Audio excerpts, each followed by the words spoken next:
រឿងអាចារ្យតាថេណ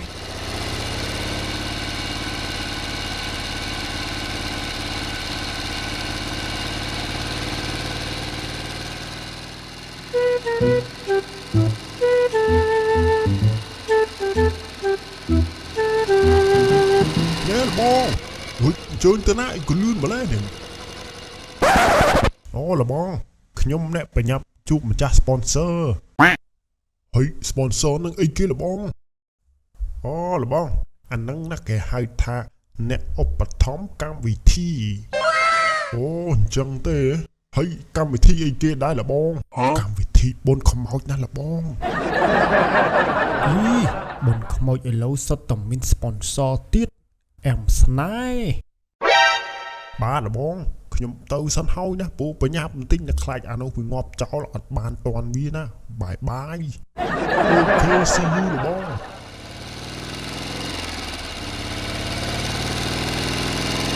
អីធ្វើអាចារ្យខ្មោចដូចតាជូលោទៅវិញមាន sponsor អីណា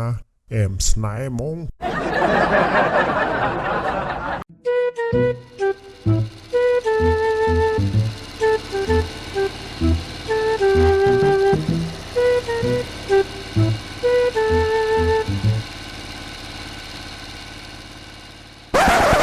មិនឆាយអាជុកគូនហែងងាប់នៅអាអូយលបងអើយនៅបន្តិចទៀតវាងាប់ឥឡូវហើយម៉ែវាពងអាខាត់ទៀតចំហែងខាត់វាធ្វើអី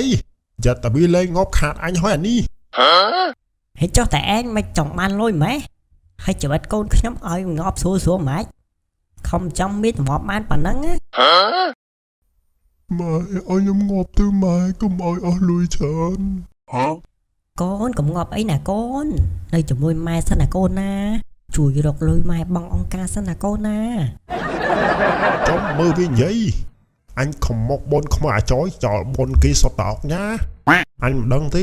បើវាងាប់ថ្ងៃណាអញយកតាម200000នេះតែបើវាអត់ងាប់ថ្ងៃហ្នឹងទេអញយក1លានមើលអាចយអញសួរហែងមិនបានឲ្យចង់ងាប់មកពីគេក្បត់ខ្ញុំគេក្បត់ចិត្តខ្ញុំធ្វើឲ្យខ្ញុំឈឺចាប់ខ្ញុំស្រឡាញ់គេការចោលអើយអានេះគេក្បត់ដល់ថ្នាក់ហ្នឹងហើយហែងមិនងាប់បើអញងាប់យូរណាស់ហើយអាកូននេះឲ្យម៉ែ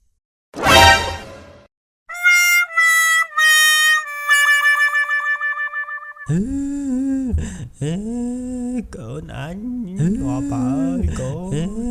នកូនអញងាប់ហើយកូនឥឡូវដោយសារតាវាងាប់លឿនអញមានប្រម៉ូសិនឲ្យចំ